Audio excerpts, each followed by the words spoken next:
आप सबको परमेश्वर के पवित्र नाम में जय मसीह की। मैं इस सुंदर समय के लिए परमेश्वर का धन्यवाद देती हूँ कि एक बार फिर से एक आशीष के वचन को मैं आपके साथ बांटना चाहती हूँ। लेकिन उससे पहले मैं कुछ कहना चाहती हूँ कि इस वीडियो को, इस वचन को, दुआओं को आप लोगों तक ज़रूर से पहुँचाएँ ताकि परमेश्वर की नज़दीकी में सभी लोग पहुँचने पाएँ। और आप लोगों से निवेदन है कि अगर वचन को सुन के, प्रार्थना को सुन के आपके जीवन में कुछ गवाही होती है तो आप ज़रूर से कमेंट बॉक्स में उस गवाही को और उन बातों को हमें भेज सकते हैं। और आपने अगर कोई प्रार्थना निवेदन भी हमें देनी है तो आप कमेंट बॉक्स में भेज सकते हैं। हम आपके लिए उन प्रार्थना करेंगे और उस वीडियो को भी हम आप तक पहुंचाने की कोशिश करेंगे। तो आज के वचन में चलते हैं प्रेरित की पुस्तक से, उसका 2 अध्याय और उसकी 17वां वचन, पेज नंबर 166, प्रेरितों के काम से, और 2 वचन और उसका 17वां पद। आज मैं आपको पवित्र आत्मा के विषय में बताने वाली हूँ कि पवित्र आत्मा कौन है, पवित्र आत्मा की हमारे जीवन में क्या महत्व है, पवित्र आत्मा हमें क्यों दिया गया, पवित्र आत्मा मतलब उसकी क्या ज़रूरत है हमारे जीवन में, वो है ही क्यों, है ना। तो इन सब बातों के जवाब आप आज पाएंगे। और अगर आप नहीं जानते कि पवित्र आत्मा कौन है तो इस वीडियो को आप पूरा सुने और आज के बाद आप नहीं कहने पाएंगे कि मैं पवित्र आत्मा को नहीं जानता। हम इसको पढ़ लेंगे। 17वीं आयत कि परमेश्वर कहता है कि अंत के दिनों में ऐसा होगा कि मैं अपना आत्मा सब मनुष्यों पर उंडेलूंगा, है ना। बस आप इतना ही पढ़ेंगे कि परमेश्वर कहता है कि अंत के दिनों में ऐसा होगा कि मैं अपना आत्मा सब मनुष्यों पर उंडेलूंगा। और हम दूसरी आयत को जब पढ़ते हैं तो दूसरी आयत की 4थी आयत हम उसे भी देख लेते हैं कि वे सब पवित्र आत्मा से भर गए और जिस प्रकार पवित्र आत्मा ने उन्हें बोलने का सामर्थ दी वे अन्य अन्य भाषा बोलने लगे। तो ये वचन हमें बहुत बताता है, सिखाता है कि पवित्र आत्मा कौन है।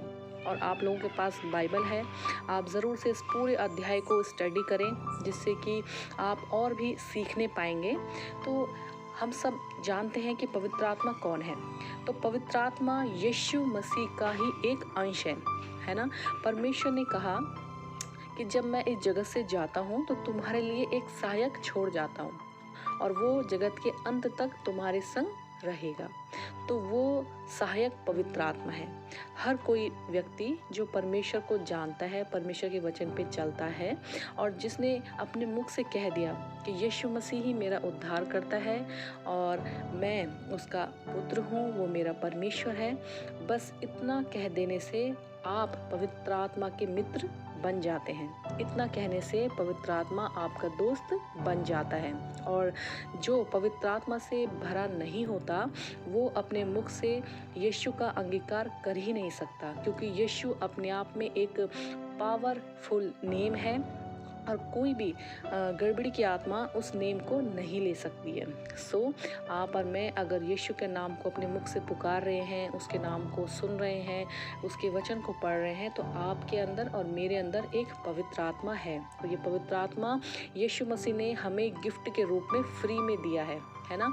और पवित्र आत्मा हमारा एक ऐसा दोस्त है जो सुख में, दुख में, हर वक्त वो हमारे संग संग रहता है। और अगर हम पवित्र आत्मा को अपने जीवन में एक अच्छे दोस्त की तरह स्थान देते हैं तो वो हमारे जीवन में कार्य करने लगता है। हम पवित्र आत्मा को सुनने लगते हैं, हम पवित्र आत्मा को जानने लगते हैं। और पवित्र आत्मा वो पर्सन है जो यीशु मसीह का ही प्रतिरूप है ना। आप यूँ कह लीजिए कि यीशु मसीह की ही कार्बन कॉपी है, क्योंकि पवित्र आत्मा वो काम करता है जो परमेश्वर को और यीशु मसीह को भाता है। वो कभी भी कोई गलत काम नहीं करता है। और जब हम मनुष्य कुछ गलत काम करते हैं तो पवित्र आत्मा हमें रोकता है। अगर हम कहीं पर कुछ गलत चाल चल रहे होते हैं या कुछ विचार गलत कर रहे होते हैं तो पवित्र आत्मा हमें रोक देता है कि ये गलत है, तुम ऐसा ना करो। और पवित्र आत्मा हमें अच्छे कार्यों के लिए उकसाता भी है कि हम सुबह उठें, प्रार्थना करें, हम दुआ करें, हम वचन पढ़ें और वचन के अंतर्गत जो भेद होते हैं उसको समझने के लिए जो बुद्धि होती है वो बुद्धि हमें पवित्र आत्मा ही देता है। हम पवित्र आत्मा के संग अपने संबंध को अच्छा रखें, क्योंकि जब हम कभी कुछ गलतियां कर जाते हैं, हम कभी अपने जीवन से ठोकर खा देते हैं या किसी के लिए ठोकर का कारण बन जाते हैं और परमेश्वर की आज्ञा के विपरीत कार्य करने लगते हैं, तो ऐसी परिस्थिति में पवित्र आत्मा हमारी सहायता नहीं करता है। वो शोकित हो जाता है, वो हमसे रूठ जाता है और वो साइलेंट हो जाता है। वो हमारे बगल में खड़ा तो रहता है, लेकिन वो इंतज़ार करता है कि किस दिन हम अपने पापों से तौबा करें और पवित्र आत्मा को फिर से पुकारें कि तुम मुझे संभालो, तुम मुझे अपने इच्छा के अनुसार चलाओ पवित्र आत्मा। पवित्र आत्मा हमारे मुख से और हमारे विचारों से जो हम आशीष की बातें बोलते हैं, करते हैं, उसमें वो कार्य करने के लिए सक्षम हो जाता है। अगर हमने पवित्र आत्मा से कुछ कह दिया और हम पवित्र आत्मा के मन के अनुसार, परमेश्वर के मन के अनुसार चल रहे हैं, तो पवित्र आत्मा बहुत ऐसे उस कार्य को बढ़ चढ़ के करने में हमारी सहायता करता है। लेकिन अगर हमारा मन अशुद्ध है, हमारे काम अच्छे नहीं हैं और हम पवित्र आत्मा से बड़ा रिक्वेस्ट करते हैं, बड़ा गिड़गिड़ाते हैं, रोते हैं, पीटते हैं, तो ऐसे में वो हमारी हेल्प नहीं करता है। पवित्र आत्मा जैसा खुद स्वयं शुद्ध है, पाक है, पवित्र है, वो वैसा ही हमें बनाता है। वो हमारे जो अंतरात्मा है उसको फिल्टर करने का काम करता है और वो हमारे जीवन को भी एक ज्योति के समान प्रकाशमान कर देता है। और जब हमारी आत्मा शुद्ध होती है तो हमारे शरीर से भी शुद्ध काम प्रकट होने लगते हैं। मैं आपसे निवेदन करूंगी कि आप इस वचन को पूरा पढ़ें और आप पवित्र आत्मा को पुकारें। कई लोग ऐसे हैं कि जो वचन बहुत अच्छे से पढ़ते हैं, चर्च भी जाते हैं, लेकिन उनके जीवन में कुछ काम ही नहीं होता। वो आज भी नकारात्मक विचारों से घिरे होते हैं। वो आज भी कुछ ऐसे लोगों के समान होते हैं जिनको देखकर लगता ही नहीं है कि इनको हम विश्वासी कह सकते हैं। लेकिन जिसके अंतर्गत पवित्र आत्मा होगी वो व्यक्ति नया जन्म पाया हुआ होगा। और एक बात मैं आपको और कह दूं कि पवित्र आत्मा अपने आप में एक ग्रेट पर्सनैलिटी है और कभी भी हमें पवित्र आत्मा के खिलाफ कुछ भी ऐसे शब्दों को या ऐसी बात को नहीं कहना है जिससे कि उसका अपमान हो। क्योंकि परमेश्वर ने कहा है कि तुम अगर मुझे कुछ कहते हो तो शायद मैं तुम्हें माफ़ कर भी दूं, लेकिन अगर तुम पवित्र आत्मा के लिए कुछ कहते हो तो तुम्हारा ये गुनाह माफ़ नहीं किया जाएगा।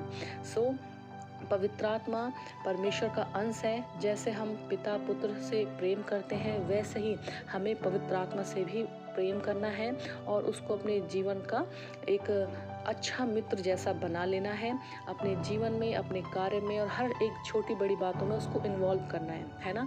आप घर के काम करते हैं, महिलाएं घर का काम करती हैं, तो आप पवित्र आत्मा से बल मांगें कि मैं अपने घर में अच्छा काम कर सकूं, अच्छा झाड़ू लगा सकूं, अच्छा बर्तन धो सकूं, अच्छा सबका ख्याल रख सकूं। अगर कोई पुरुष ऑफिस में काम करता है तो वो पवित्र आत्मा से सहायता मांगे कि मैं अपने ऑफिस में अच्छा काम करूं ताकि हमारा जो बॉस है वो हम पे प्रसन्न रह सके। छोटे बच्चे अपनी पढ़ाई में पवित्र आत्मा को पुकारें कि वो हमें ऐसी बुद्धि दे कि हम सारे सब्जेक्ट में उत्तीर्ण हो सके और अच्छे नंबरों से पास हो सकें, क्योंकि आप परमेश्वर के बच्चे हैं और आप सब बातों में ग्रेट होनी चाहिए। आपका जीवन ग्रेट बनना चाहिए और ये ग्रेट बन सकता है और ऐसे बन सकता है कि जब हमारे जीवन में पवित्र आत्मा का हस्तक्षेप होगा। आज के बाद आप बिल्कुल ना बोलेगा कि मैं पवित्र आत्मा को नहीं जानता। मुझे लगता है इस वचन में पवित्र आत्मा ने सहायता किया कि वो अपना इंट्रोडक्शन आपको दे रहा है।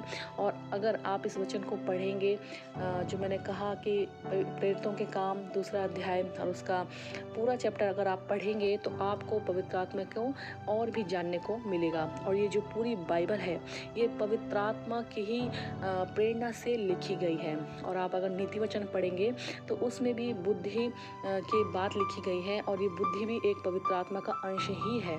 और परमेश्वर सब बातों में आपको आशीष दे, आपको बढ़ाए, आपको तरक्की दे, आपके मनों के इच्छाओं को पूरा करे और आप परमेश्वर की भयभक्ति में बढ़ते चले जाएं। आप पवित्र आत्मा के संग संग चलने वाले हो सके अपने जीवन में और अपने घर में, अपने कामों में, सब बातों में पवित्र आत्मा को महत्व देना सीखें। इस वचन से आपको आशीष मिले, बरकत मिले। Praise the Lord. God bless you.